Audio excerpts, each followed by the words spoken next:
India की number 1 choice Bharat matrimony. बड़ी खबर ये कि आज यूपी बीजेपी अध्यक्ष के लिए नामांकन होना है। कल नाम का ऐलान हो जाएगा। हालांकि रेस में कई नाम सामने आ रहे हैं। आज दोपहर यूपी बीजेपी अध्यक्ष के लिए नामांकन होगा। नामांकन में पीयूष गोयल, विनोद तावड़े मौजूद रहेंगे। कल नए यूपी अध्यक्ष के नाम का ऐलान भी हो जाएगा। ओबीसी चेहरा हो सकता है, ऐसा कहा जा रहा है। कई नाम सामने भी आ रहे हैं। देश के सबसे बड़े राज्य उत्तर प्रदेश का बीजेपी अध्यक्ष कौन होगा, इस पर सबकी नजरें टिकी हैं। आज नामांकन के वक्त तय हो जाएगा कि बीजेपी का प्रदेश अध्यक्ष कौन बनेगा। प्रदेश अध्यक्ष को लेकर पिछले कई दिनों से दिल्ली से लखनऊ तक हलचल है। कई दौर की बैठकें हो चुकी हैं, कई नामों को लेकर चर्चा है, लेकिन ऐलान होना अभी बाकी है। देर शाम बीएल संतोष के साथ दोनों डिप्टी सीएम, संगठन मंत्री समेत पार्टी के वरिष्ठ पदाधिकारियों की बैठक हुई। अध्यक्ष पद के चुनाव को लेकर चर्चा हुई, लेकिन मीडिया को ये नहीं बताया गया कि कौन होगा यूपी बीजेपी का अध्यक्ष। आज दोपहर नामांकन होगा, इसके बाद ही पता लग पाएगा कि पार्टी ने किस पर विश्वास जताया है। भारतीय जनता पार्टी के हमारे राष्ट्रीय संगठन महामंत्री बीएल संतोष जी एक महत्वपूर्ण बैठक जो व्यवस्था से संबंधित थी उसको लिए हैं।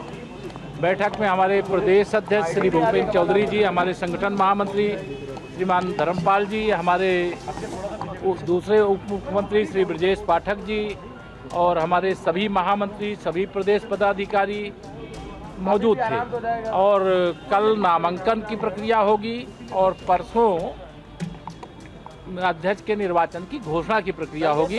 पार्टी ने नामांकन व्यवस्था की जिम्मेदारी डिप्टी सीएम केशव मौर्य को दी है, जबकि चुनाव कार्यक्रम की जिम्मेदारी डिप्टी सीएम ब्रजेश पाठक को दी गई है।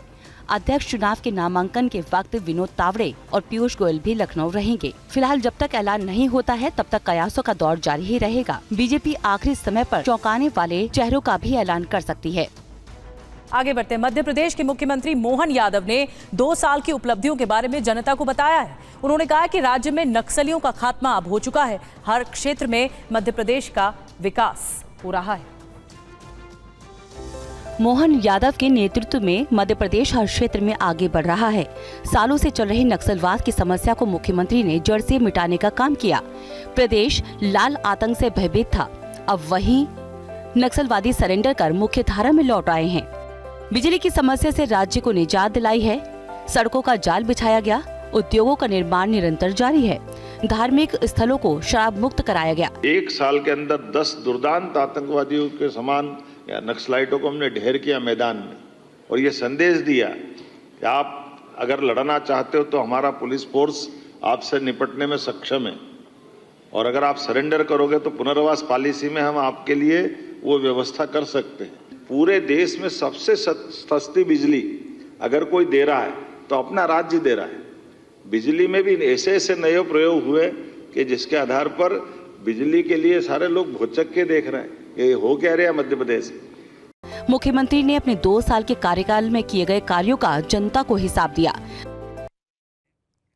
और भूमि सुधार संवाद में बिहार के डिप्टी सीएम विजय सिन्हा ने एक कर्मचारी को फटकार लगाई और ये कहा कि अगर 15 दिन में काम नहीं हुआ तो अगली बार थरथराने का मौका भी नहीं मिलेगा। रिपोर्ट देखिए।